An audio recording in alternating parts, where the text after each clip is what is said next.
Obrigado, Senhor. Muito obrigado, Pai. Te agradecemos por essa comunidade, por essa igreja, por este espaço que nós temos para te adorar e para receber, ó Deus, da tua palavra, da tua instrução. E nesse sentido, Deus, nós pedimos que o teu Santo Espírito, por meio da vida do pastor Mateus, traga a mensagem para cada um de nós, que seja como um alimento fresco para que nós saciemos a nossa fome espiritual. Muito obrigado, Pai, que haja entendimento, que haja luz por meio do texto da tua palavra. Muito obrigado, Senhor, que tu possas falar aos nossos corações, promovendo transformação, promovendo mudança, promovendo renovo, no nome de Jesus, no nome de Jesus. Amém. Amém. Boa noite. Cumprimento todos os irmãos com a graça e a paz de Jesus. Amém. É uma alegria estar com os irmãos para partilhar mais uma vez o texto da palavra de Deus. Amém? Eu tive o privilégio de ser escolhido pela minha turma como orador do discurso de formatura do curso de teologia. E naquele discurso eu destinei uma parte de agradecimento para um amigo muito querido que me abençoou, me encorajou, me deu suporte durante a minha jornada. E naquele discurso eu falei que em cada palavra que eu lia, cada palavra que eu escrevia, cada visita pastoral que eu fazia, eu me sentia impelido a servir os outros como eu fui servido por esse irmão querido. Me parece que o amor que eu recebi desse irmão gerou em mim uma dívida que eu deveria pagar, amando também os outros. É basicamente isso que o nosso texto vai falar nessa noite. Por isso eu convido os irmãos a irem comigo para Malaquias, capítulo 1, verso 6, e pensarmos quais as respostas nós podemos dar para o amor que Deus tem derramado sobre nós. Malaquias, capítulo 1, verso 6, se o Senhor permitir, nós trabalharemos até o verso 14. Eu peço que, findada a leitura, os irmãos possam permanecer com a Bíblia aberta no texto. Bem, Malaquias não é difícil de encontrar. Você vai para aquele evangelho que tem o nome mais bonito dos evangelhos. Qual é? Mateus. Aí você volta e então você encontra Malaquias, capítulo 1, verso 6. Diz assim a palavra de Deus, ou melhor, assim está escrito: o filho honra o pai, e o servo honra ao seu senhor. Se eu sou pai, onde está a minha honra? E se eu sou o Senhor, onde está o respeito para comigo? Diz o Senhor dos exércitos a vós outros, ó sacerdotes, que desprezais o meu nome. Vocês dizem: em quem nós temos desprezado o teu nome? Verso 7. Oferecerei sacrifício sobre o meu altar, pão imundo, e ainda perguntam: em que te havemos profanado? Nisto que pensais, a mesa do Senhor é desprezível. Quando trazeis animal cego para o sacrificardes, não é isso mal?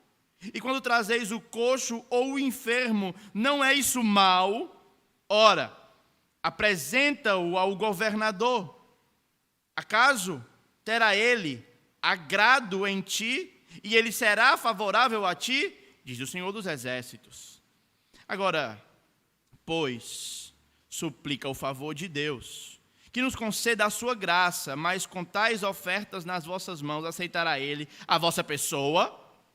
Diz o Senhor dos exércitos. Tomara que houvesse entre vós quem feche as portas, para que não acendessem inutilmente o fogo do meu altar. Eu não tenho prazer em vocês, diz o Senhor dos exércitos, e nem aceitarei a oferta das vossas mãos. Mas, desde o nascente do sol até o poente, é grande entre as nações o meu nome, e em todo lugar lhe é queimado incenso e trazida ofertas puras, porque o meu nome é grande entre as nações, diz o Senhor dos Exércitos. Verso 12. Mas vós o profanais, quando dizeis: a mesa do Senhor é imunda, e o que nela se oferece, isto é, a sua comida, é desprezível. E dizeis ainda: que canseira! E me desprezais, diz o Senhor dos Exércitos. Vocês oferecem o dilacerado, o coxo, o enfermo, e assim fazem com a oferta. Aceitaria eu isso da vossa mão? Diz o Senhor. Pois maldito seja um enganador, que tendo um animal sadio no seu rebanho, promete e oferece ao Senhor um animal defeituoso. Porque eu sou grande rei. Diz o Senhor dos Exércitos: o meu nome é terrível entre as nações. Até aqui a leitura da palavra de Deus. Os irmãos estão lembrados que Malaquias é um profeta que está profetizando depois do exílio. O Senhor havia dado promessas para a nação de Israel a respeito de uma terra, a respeito de uma descendência, a respeito de um grande nome. No entanto, Israel não se manteve fiel à aliança e Deus então suscitou a Babilônia para levar especialmente o Reino do Sul em cativeiro. Os irmãos também estão lembrados que após um tempo no cativeiro, conforme a profecia de Jeremias, precisamente 70 anos, o povo foi chamado a retornar para a terra. O movimento de retorno se dá em 3 fases. Na primeira fase você tem a reconstrução do alicerce do templo, depois a reconstrução do templo e com Neemias a reconstrução dos muros. Malaquias está profetizando depois disso. O povo já havia passado por essas adversidades e parece que esse tempo no cativeiro trouxe mornidão, trouxe apatia, trouxe frieza ao coração do povo de Deus. Mas não apenas o contexto maior nos interessa, mas os versos que vêm antes também são importantes para compreendermos a passagem. Se você está com a sua Bíblia aberta, eu convido você a lembrar comigo o que é que diz os versos 1, 2, 3, 4 e 5. Na mensagem passada eu refleti com os irmãos sobre o que é o amor de Deus. E nós vimos que o amor de Deus se manifesta quando Ele decide amar seu povo. Quando Ele escolhe, Ele elege o seu povo, Ele demonstra o seu amor. Mas o amor de Deus, que é um amor elegível, em que Ele escolhe, não é somente manifestado em palavras, mas Deus em suas ações manifesta o seu cuidado de amor para com Israel. É um amor perene, é um amor incondicional, mesmo Israel tentando fugir para longe da presença de Deus, mesmo Israel por diversas vezes criando bezerros de ouros e entregando a sua vida em idolatria, o Senhor continua amando eles, e a maior prova disso é que eles estão de volta na sua terra. Ele faz uma comparação com os filhos de Edom, os descendentes de Esaú, que agora nem mais existem, eles foram fulminados, eles foram espalhados por toda a terra. E Deus disse que ainda que eles quisessem voltar, o próprio Deus os destruiria. Mas, qual é a resposta que Israel tem dado a esse amor incondicional de Deus? Qual é a resposta que Israel tem dado a esse amor perene, esse amor eterno, esse amor que é derramado abundantemente da parte de Deus para o seu povo? A resposta é o desprezo.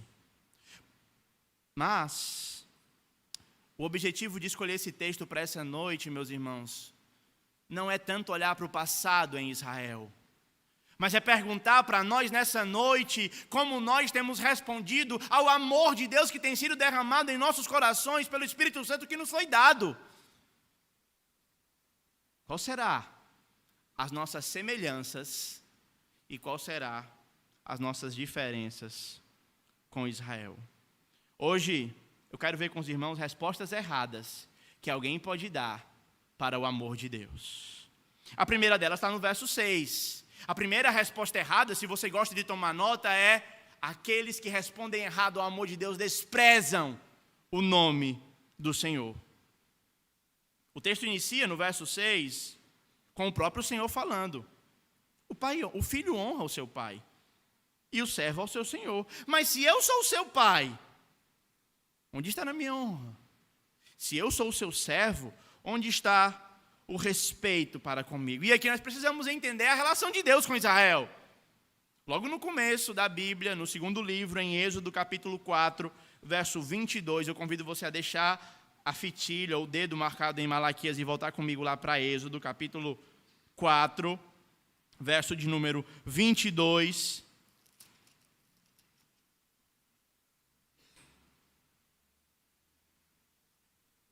E nós veremos o Senhor chamando Israel de filho. Assim está escrito, Êxodo capítulo 4, verso 22. Dirás a Faraó, assim diz o Senhor, Israel é meu filho, é o meu primogênito. Eu digo-te, pois, deixa o meu filho ir para que me sirva.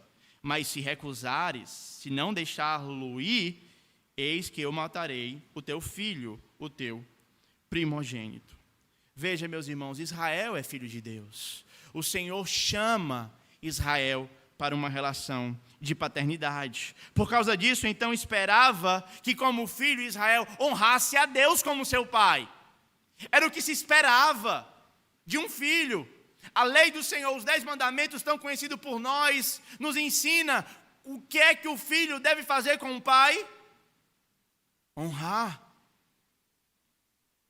Quando o filho honra o seu pai, ele está reconhecendo o seu peso, meus irmãos. Ele está reconhecendo a importância do seu pai. Quando o filho honra um pai, ele está reconhecendo a sua autoridade. Isso equivale àquele tema, àquele respeite, àquele obedeça os caminhos e as ordens do seu pai. A questão da honra ao pai era tão séria em Israel, que eu quero que você volte comigo para Êxodo capítulo 21.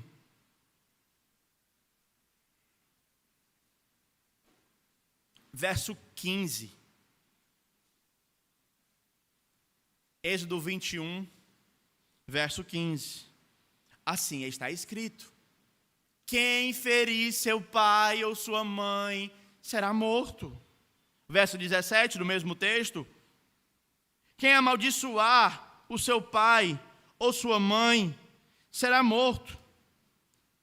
Mas se isso é verdade, da perspectiva de Deus, falando de relacionamentos de pai e filho, imagina quando há uma nação que se devota ao seu Deus no relacionamento de paternidade. Quando Israel deixa de temer, de respeitar, de obedecer os caminhos de seu pai, ela está desonrando o seu pai.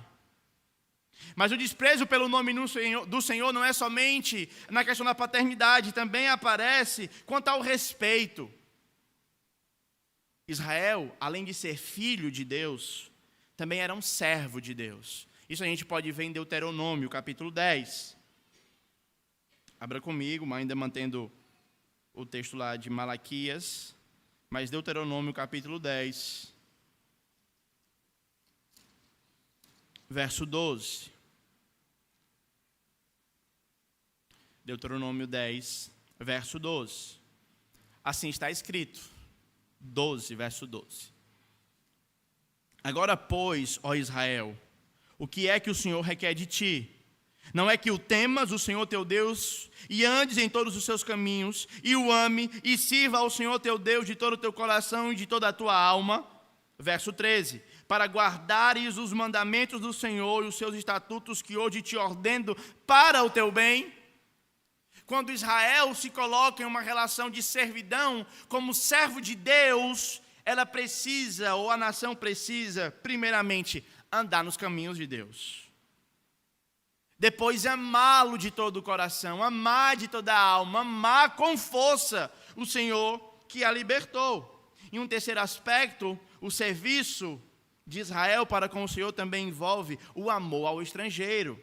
Está no verso 19 de Deuteronômio capítulo 10. Amai, pois, o estrangeiro, porque vocês foram estrangeiros na terra do Egito. Veja, meus irmãos, que Israel era chamado para abençoar as outras nações. Agora, termos como filhos e servo certamente devem trazer à memória dos ouvintes de Malaquias os privilégios impressionantes que eles desfrutavam em seu relacionamento com o Senhor. Eles poderiam olhar para esses dois títulos que tinham: eu sou filho de Deus e sou servo de Deus, e perceberem que eles eram alvos do amor de Deus. É por causa disso, então, que o Senhor pergunta: por que é que o seu povo, a quem Ele amou de modo tão intenso, a quem Ele amou de modo incondicional, a quem Ele amou com força, por que o seu povo desonrou? Por que o seu povo parou de servi-lo? Veja, meus irmãos, o Senhor diz que Israel está desprezando o nome do Senhor. Veja, a ingratidão está aqui, a tolice está aqui em Israel desprezar o nome do Senhor. Tá bom, pastor, é verdade. Israel realmente é um povo duro. Mas e se nós pensássemos sobre a igreja? Mas e se nós saíssemos do contexto de lá e viéssemos aqui agora e começássemos a passear dentro deste salão? O que poderia ser dito a respeito de nós? Veja, em Cristo, Deus lhe adotou. Em Cristo, você que era órfão, agora passa a ser inserido em uma família, e Deus se relaciona com você como um pai. O Evangelho de João, capítulo 1, verso 12, diz que toda pessoa que crer no Filho de Deus, a ela é dado o poder de ser também um filho de Deus. E uma segunda coisa é que quando nós reconhecemos Jesus como o Senhor e cantamos: Jesus, Tu és o nosso Senhor, isso indica também que nós somos servos dEle. E a pergunta então que eu faço é: qual o respeito que você tem tido para com o seu Senhor? Qual é a honra que você tem dado ao seu Pai? Você tem obedecido os seus mandamentos? Você tem seguido os seus caminhos? Você tem se submetido à sua vontade?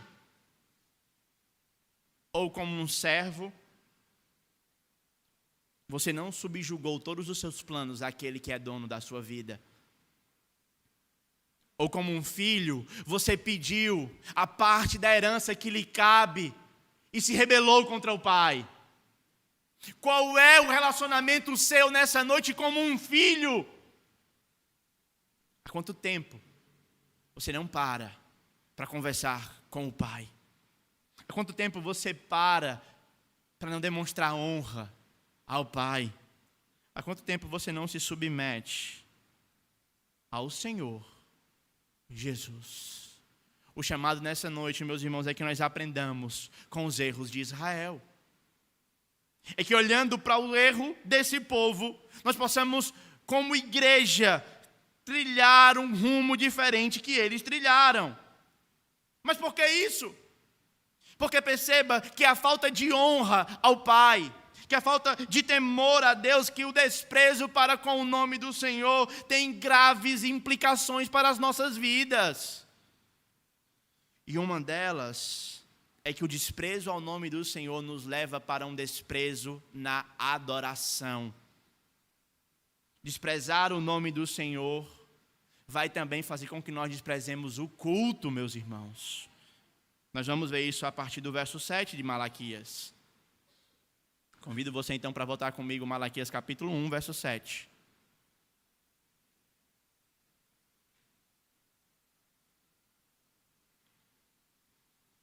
Oferecereis sobre o meu altar pão imundo. E ainda perguntam: em que te havemos te profanado? Em que te havemos profanado? Nisto que pensais, a mesa do Senhor é desprezível. Veja, o desprezo ao Senhor, o desprezo ao nome do Senhor é tão grande que torna o povo dissimulado, meus irmãos. O Senhor os acusa e eles respondem: Eu, Senhor, em quem temos te desonrado? É interessante, meus irmãos, pensar como a nossa postura no culto, ela revela a inclinação do nosso coração para a honra ou para o desprezo ao nome do Senhor. O texto diz que a santa adoração a Deus foi desprezada. Ao invés das primícias serem entregues, agora o que está sendo oferecido aqui é comida contaminada e gado defeituoso.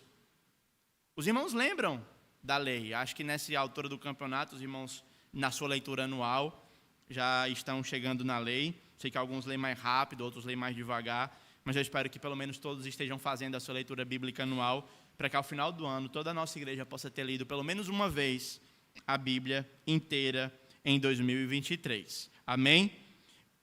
Mas Deuteronômio 15, capítulo 21, nós vemos o que o Senhor esperava do seu povo na adoração. Deuteronômio capítulo 15. Vamos ler do 19 para a gente pegar um pouco do contexto aqui. Olha só, Deuteronômio capítulo 15, verso 19.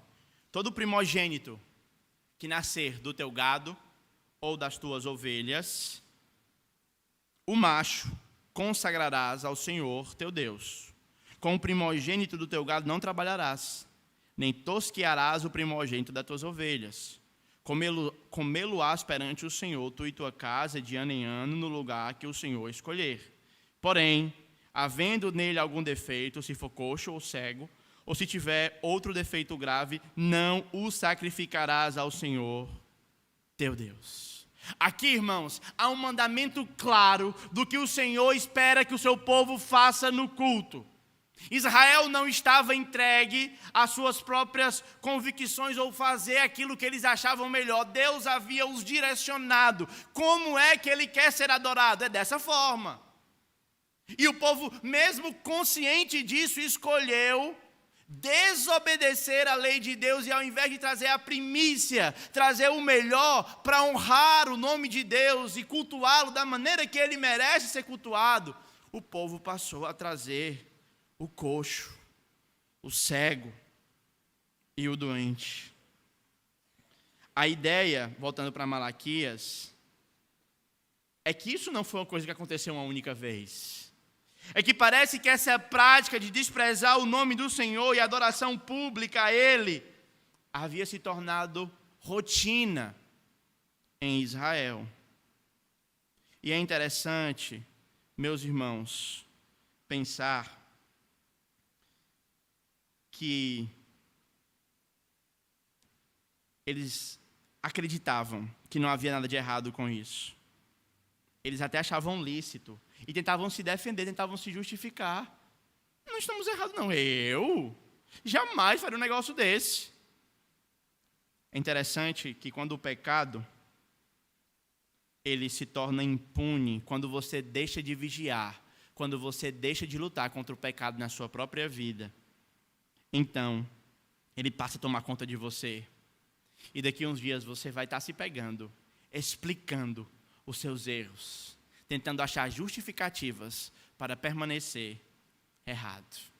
E daqui a um dia o Senhor pode, na sua leitura bíblica, confrontar você com o seu pecado. E você vai dizer, eu, Senhor? Não, eu sou o espelho que reflete a imagem do Senhor. Eu, Senhor? Talvez o mundo ainda não tenha notado, mas eles vão ver, Senhor Deus, que eu nasci para vencer. O povo já sabia, eu tinha cara de vencedor. Eles vão me ver na plateia, vai estar todo mundo lá na arquibancada, eu vou estar no palco, a luz vai estar brilhando em mim, eles vão ver, olha só como eu venci, Senhor. Eu não estou errado, não. Eu sou o centro do coração de Deus. Isso dá um problema, viu? É cortado isso aqui, misericórdia. Meus irmãos, quando nós passamos a descuidar do nosso coração, nós começamos a dizer para nós mesmos que o mal se torna em bem. E aí eu queria ler alguns textos com vocês que provam isso. Mesmo em Malaquias, no capítulo 2, o verso 17, a gente vê o ensino a respeito disso. Malaquias, capítulo 2, verso 17. Ele diz o seguinte: olha, vocês enfadam o Senhor com as suas palavras. E ainda dizem: em que te enfadamos, Senhor? Nisto que pensais: qualquer que faz o mal passar por bom aos olhos do Senhor, desse é que ele se agrada. Onde está o Deus do juízo? Se você olhar comigo ainda em Isaías, capítulo 5, verso 20.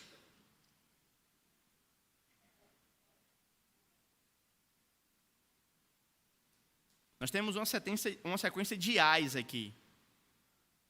Isaías capítulo 5, verso 20, está escrito: ai dos que ao mal chamam bem, e ai daqueles que chamam o bem de mal.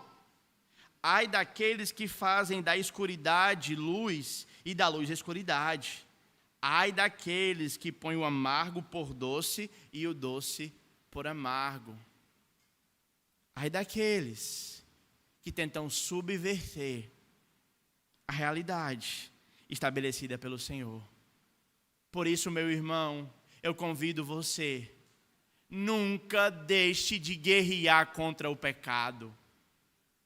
Nunca deixe que o erro chegue e se estabeleça na sua vida. Como filhos de Adão, nós vamos pecar. Mas é nosso dever levantarmos contra o nosso pecado e lutarmos, se nós não quisermos ter a nossa mente cauterizada para o erro e daqui a pouco nos pegar vendo o mal e tratando ele por bem.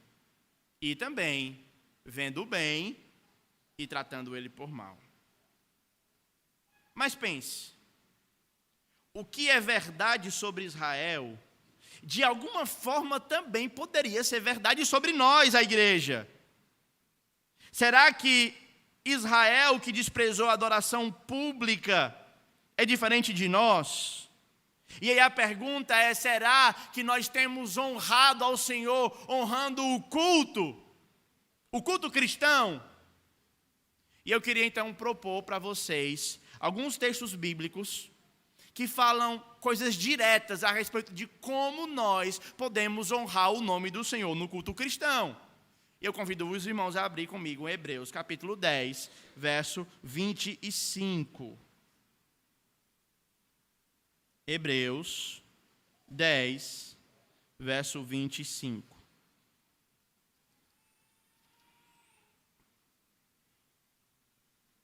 Diz assim: não deixemos de nos congregar, como é costume, de alguns.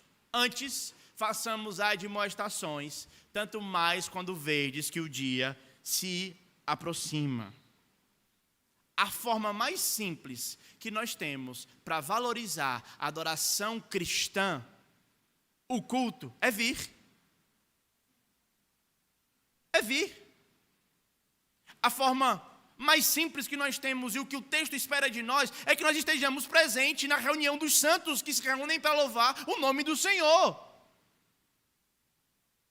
Estar aqui é uma das formas que você tem para valorizar a adoração pública. Eu entendo, meus irmãos, que existe um culto, uma devoção privada.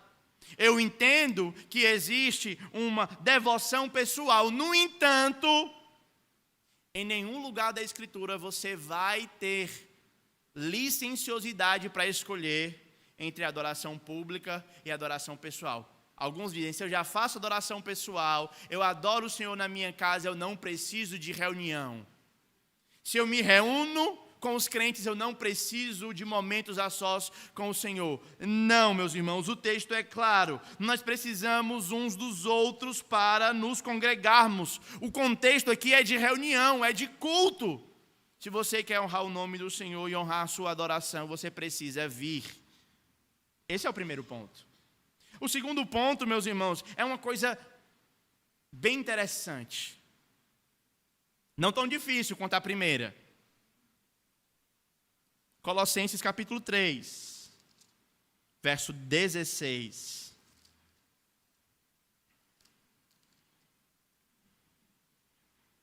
Colossenses capítulo 3, verso 16. Assim está escrito: habite ricamente em vós a palavra de Cristo.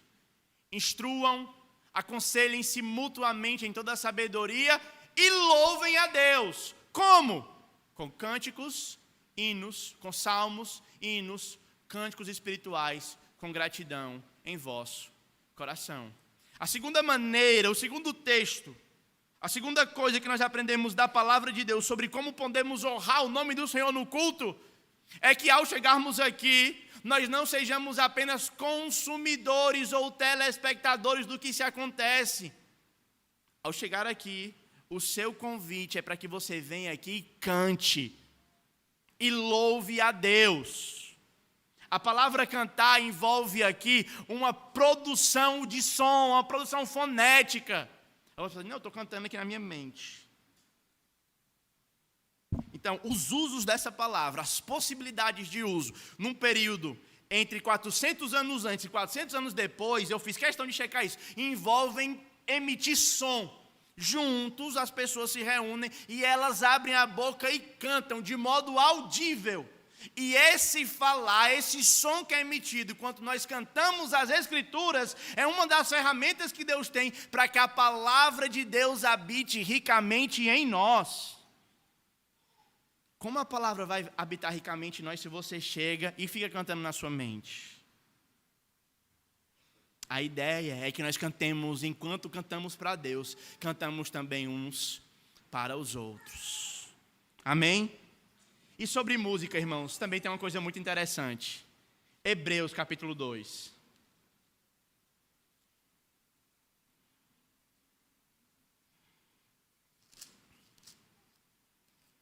Verso 11 e 12.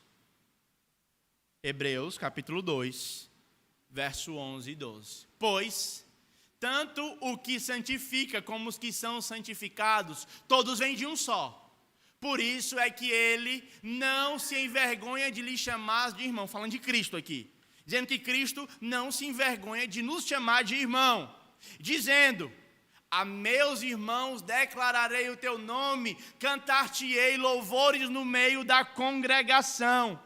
A ideia é que, como igreja, quando nos reunimos, iniciamos a adoração pública, abrimos a nossa boca, Cristo anda no nosso meio e Ele participa da adoração a Deus junto conosco, meus irmãos. Uma das vozes que compõe o coral da nossa igreja é o Logos, é a palavra, é a voz de Cristo passeando no nosso meio. Por isso, meus irmãos, a vir para a igreja, ao iniciar o louvor, dê glória a Deus, igual essa irmã maravilhosa que está glorificando a Cristo aqui do lado. Mas venha para a igreja com um desejo de louvar a Deus. Eu sei que talvez para alguns pode ser mais dispendioso abrir e cantar, mas a gente depois conversa sobre ficar em pé. Tá bom? Mas no primeiro momento, irmãos, cante ao Senhor. E uma terceira coisa, está lá em Tiago, capítulo 1, verso 21. Diz assim: portanto, despojando-vos de toda a impureza e acúmulo da maldade, acolham com mansidão a palavra em vós implantada, a qual é poderosa para salvar a vossa alma. Tornai-vos, pois, praticantes da palavra, e não somente ouvintes, enganando-vos a vós mesmos. O outro ponto aqui que nós podemos glorificar a Deus na nossa adoração pública é prestar atenção na Escritura, acolher com mansidão, guardá-la em nosso coração. E se posso dar uma recomendação muito prática, tente cultivar o hábito de criar um caderninho de notas. Isso pode lhe ajudar a lembrar uma verdade bíblica que foi importante para você. E anos depois, se você guardar esse caderninho e costumar reler, após os anos, você pode lembrar daquilo que Deus falou com você. Eu quero encorajar os irmãos a cultivar essa leitura de pensar sobre a palavra, guardar a palavra, acolhê-la com mansidão, mas principalmente, irmãos, tornar-se praticante delas. E eu caminho para o meu último tópico aqui nessa noite, voltando para Malaquias, lhe alertando. Caso você escolha desconsiderar textos como esse, assim como Israel fez, escolheu desconsiderar a adoração estabelecida pelo Senhor, nós precisamos entender o que é que pode acontecer conosco. Nós vimos que Israel começou desprezando o nome do Senhor, verso 6. Vimos que Israel desprezou a adoração ao Senhor, verso 6 ao 9. Agora nós vamos ver que Deus despreza Israel. Verso 10. Malaquias capítulo 1, verso 10. Assim está escrito: tomara que tivesse alguém entre vocês que fechasse as portas, para que não acendesseis debalde, de maneira vã, de maneira inútil, o fogo do meu altar. Eu não tenho prazer em vocês, diz o Senhor dos Exércitos, e nem aceitarei a oferta da vossa mão. Meus irmãos, que texto sério nós temos diante de nós. O versículo expressa o pensamento de que um templo fechado, por mais terrível que seja, é preferível a perpetuar uma adoração vã e uma adoração inútil. Uma adoração que não reconhece a honra de Deus é pior do que nenhuma adoração. Seria melhor fechar as portas do que continuar trazendo sacrifícios inaceitáveis. É melhor ficar sem palavras do que blasfemar. É preferível experimentar a agonia de estar longe de Deus do que se enganar pensando que Deus ouvirá os apelos de alguém que não serve a Deus de coração. E aqui, meus irmãos, o que o texto está dizendo é: só faz sentido você estar num ambiente como esse se a sua motivação e se o seu anseio for glorificar a Cristo. Só faz sentido você vir até aqui se você quiser honrar o nome de Deus. Veja, ninguém é obrigado. Veja, ninguém aqui recebe alguma coisa por estar aqui. O único motivo que deve nos trazer aqui deve ser a presença de Deus. Caso contrário, se viemos para cá, sem honra ao Pai, sem servidão ao Senhor, a palavra de Deus diz: eu não me agrado de vocês. Por que isso, meus irmãos? Porque o Senhor, Yahvé, não mendiga adoração. Ele nunca se deixou ficar sem testemunhas. O verso 11 diz para Israel que desde o sol nascente é grande entre as nações o meu nome, e em todo lugar lhe é queimado incenso e trazida ofertas puras, porque o meu nome é grande entre as nações, diz o Senhor. O grande ponto aqui do texto é: você tem a possibilidade de adorar a Deus, de glorificar o nome de Deus, mas se você não quiser, isso não faz falta para Ele. Ele diz que em todos os lugares há um remanescente fiel. É como o ditado popular diz: eu, sem Deus, não sou nada. Mas Deus sem mim continua sendo exatamente quem Ele é, porque o Deus que nós servimos é o Deus que não pode ser servido por mãos humanas. Portanto, nós não adoramos a Deus porque Ele precisa da nossa adoração. Nós adoramos a Ele porque queremos e porque reconhecemos que Ele nos amou. E a única resposta possível ao amor que Ele nos tem dado é uma adoração em espírito e uma adoração em verdade. Quando o povo escolhido de Deus rejeitou Ele, Deus lembrou para eles a grandeza do seu nome. Desde o sol nascente, em cada lugar, existe 7.000 joelhos que ainda não se dobraram a Baal, que ainda adoram o nome do Senhor dos Exércitos. Meus irmãos, que resposta devemos dar ao amor de Deus derramado sobre nós? Devemos adorá-lo com toda a intensidade possível. Mas vamos falar a verdade? Vamos ser honestos? Quem é que consegue nunca, em toda a sua vida, não deixar-se de congregar? Quem é que consegue, em cada culto, cantar salmos, hinos, e o pior, com alegria no coração e gratidão? É possível que uma pessoa, desde o dia em que ela nasce, até o dia que ela morre, todo o culto que ela presta ao Senhor, ela presta com o coração grato? É impossível. É impossível acolhermos sempre a palavra de Deus com o coração manso, tornarmos praticantes de tudo aquilo que ouvimos. É impossível que isso aconteça. Não é verdade? Mas eu tenho uma coisa para dizer para os irmãos. Todo filho de Adão, nascido nessa terra, ele vai falhar na sua adoração. Mas uma segunda verdade é que nós não adoramos pelos nossos próprios méritos. Houve um